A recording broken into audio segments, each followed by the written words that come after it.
And That's the Way It Was by Lynn Jackson Shook, as told in 2009. Narrating is David James Shook, Lynn's younger brother. I will write down a little of my history for my grandchildren. They can put it in a book of memories to give to their grandchildren many years from now. Everyone has a special and distinct story to tell, and it would take many pages to tell it all. But I will try to hit a few of the items that may be of interest to them and others that may read these pages. I was born on September the 5th of 1941 in Presbyterian Hospital in Denver, Colorado. I was named Lynn, L-Y-N-N, Jackson Shook. Mom wanted to name me Lynn, but not Leonard, but was talked into Lynn, L-Y-N-N, which I have suffered with all my life. The only time that I found it a benefit was one time when I was assigned to the girls' dorm at college. Whee! Okay, you say, why and how did it happen that you were born there in Denver? My parents were Robert Henry Shook and Sylvia Evangeline Jackson Shook. They were farm kids from Washington County, Colorado, who were married during the Great Depression on June the 6th of 1934. In 1941, they had rented a small farm north of Plantner, but after a hailstorm, they packed up with their two sons, Dylan and Ron, and moved to Denver, where they could get work. Dad's first job was on a dairy on the edge of the city, where he milked 26 cows by hand, both night and morning. After several moves, 3 more children, Lynn, David, Ann, and a tour of duty in the Army and several different jobs, the family moved themselves living at the Great Plains Research Center east of Akron, Colorado in 1947. About 3 years later, my dad was able to purchase a farm next to my grandparents' farm about 7 miles northeast of Akron. This was known as the Paver Farm and was our home until my grandfather Jackson passed away on June the 16th of 1953. Our family moved in with Granny Jackson and shared her home until she passed away on September the 26th of 1968. Dad and Mom were able to buy the farm and lived there until Dad passed away on November the 6th of 1981, and Mom moved into Akron and passed away March the 4th of 2000. It was in 1952, the pastor of the church where we had attended in Denver, named Durbin Thorpe, came down to inquire about holding meetings with the intention of starting a Baptist church in Akron. After several weeks of meeting in old country schoolhouses, the church was organized and rented a building in Akron. I went forward for salvation during these meetings and was baptized in an irrigation ditch near Fort Morgan soon after. The church moved an old school into town and made a church where they met until 1963, when they built the present church. My schooling was begun at a small country school called Star, where I went through 4th grade, and then moved to Sunshine, where I finished 8th grade. There were schools all over the county where children could get their first 8 years completed before moving on to the big high school in the city of Akron. This was pretty traumatic for me, a young boy of 13, going into a high school of 200 students where I was used to having about 12 at Sunshine. There were no school buses that served our district, so Mom would take me to school and pick me up afterwards. This was a hardship for her and pretty expensive in time and money. One day, Dad surprised me by buying an old car for me at Spicknell's Pontiac. It was a 1942 Ford sedan, for which he gave the grand sum of $50. That winter was a wet and muddy one. I remember spending a lot of time slipping and sliding all over the road and ending up in the ditch and walking to a neighbor's to get something to pull me out. Since I was only 14 and did not have a driver's license, I was given pretty strict instruction to drive only to the edge of town and park by my Uncle Narvin's house and walk to school and return home right after school. Later, after I got my license, I purchased a 1951 Chevy Coupe. I loved that car, and I thank God had to teach me a lesson.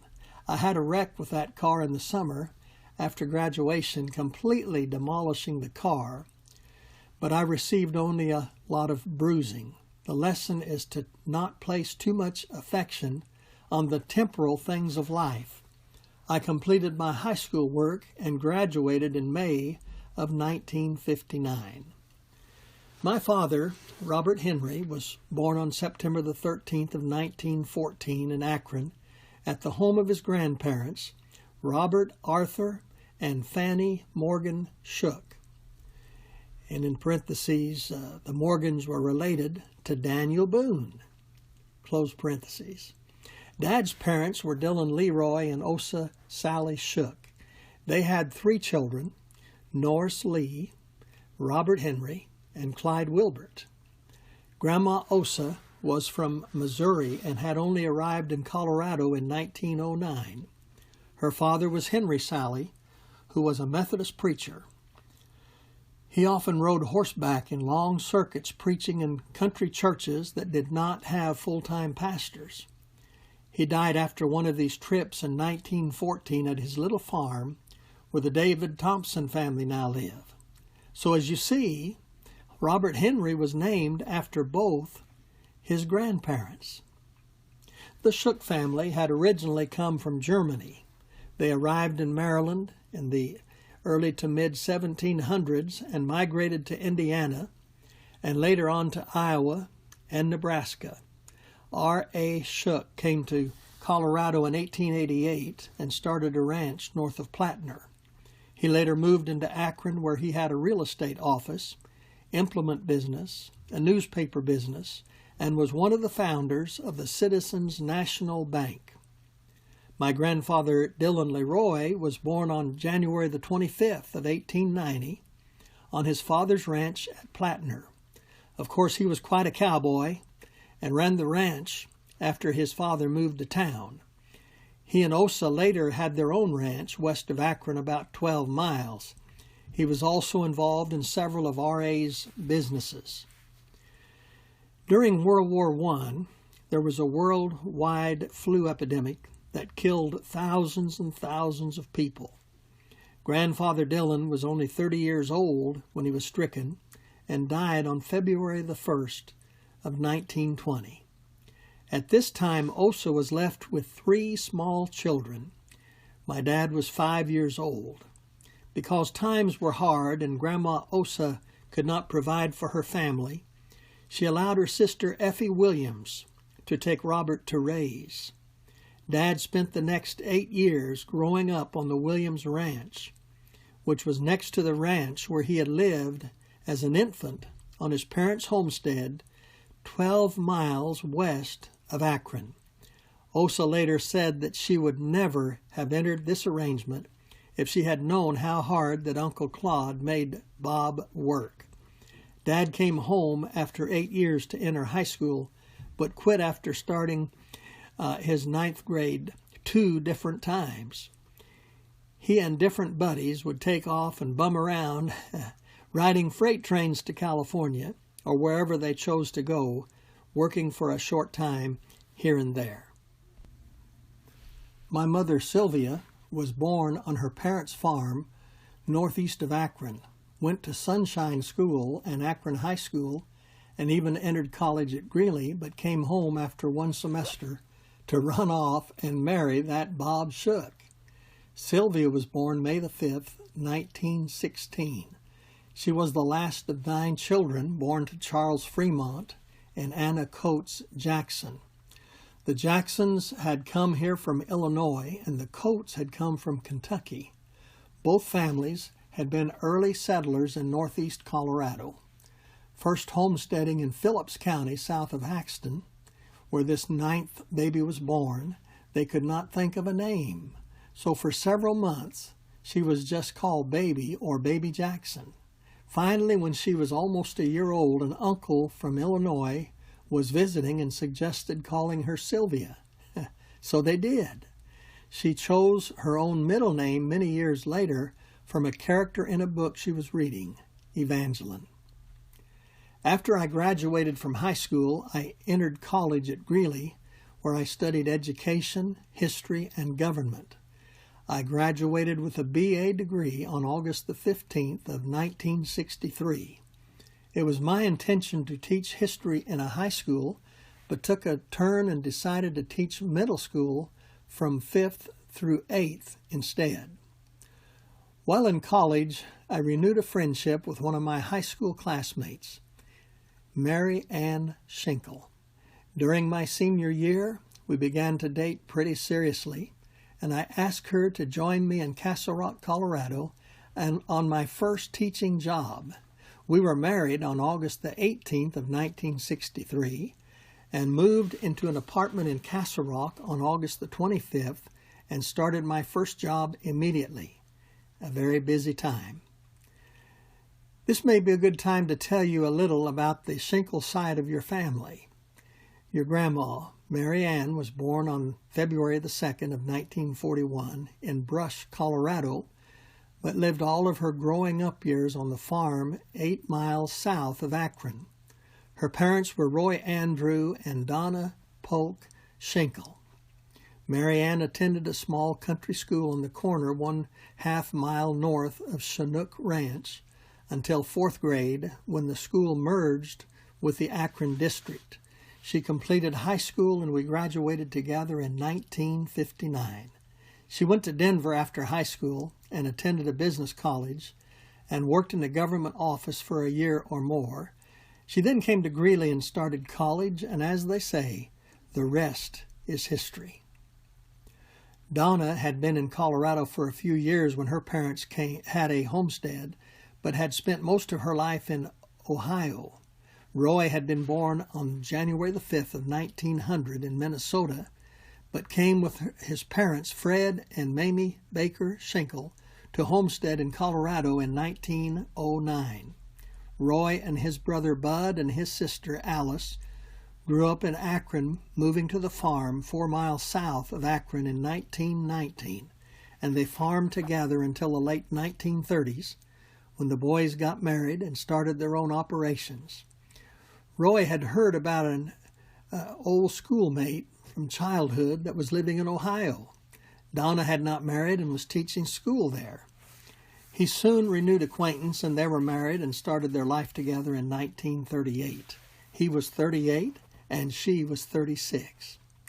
Roy Schenkel was a wonderful man, and I owe so much to him for his help in my life through the years. It was Roy that helped me get started in farming by renting me land and loaning me equipment until I could buy my own. He was a very loving and giving man. He loved his grandchildren and would spend hours entertaining them.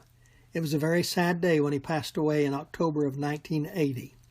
Donna moved to a small house in Akron and lived there until 1985. Donna had 2 brothers and 5 sisters, most of whom lived in Ohio. We left Castle Rock in May of 1966. After 3 years with 1-year-old baby Jennifer, I had found a job in Fort Morgan, Colorado, teaching 5th grade again. Soon we had an addition to the family when Jason was born on December the 4th, 1966. In the summer, I started farming a quarter of land on the baseline south of Akron, which had been given to Mary Ann by her grandfather, Fred Schenkel. In 1969, we moved to Akron on a small farm we had purchased close to my parents, and I began teaching in the junior high at Akron, where I taught for 6 years. It was here on July the 25th, 1970, that another little boy was brought into our family. Jeremy was overdue, and I went to the field, leaving Mary Ann alone. She delivered him all by herself, but called Grandma Sylvia, who was 1/2 mile away. She then got the doctor and ambulance to take them to the hospital in Akron. I began to farm more land, and in 1974 we remodeled the house at the home farm, sold the little farm north of Akron, and moved to what became known as Chinook Ranch, which was a combination of Shingle and Shook. I became a full-time farmer in 1975, which was a great leap of faith, but the Lord has provided very well. On April the 25th, 1976, our family became complete when Jamie Suzanne was born. From the original land that was an inheritance to Mary Ann, we were able to add more land and improve the building site, where we raised our family of 4 children and had many happy times. In 2009, after 35 years at Chinook, we find ourselves in retirement at 175 East 5th in Akron. I know this is more than you really wanted to know, but put it away in your files, because someday you will probably say, "I wonder when," and then you will be able to pull out this story and get your answer. These words you've heard were written by LYNN Jackson Shook, and your narrator has been David James Shook, LYNN's brother. Thank you for listening.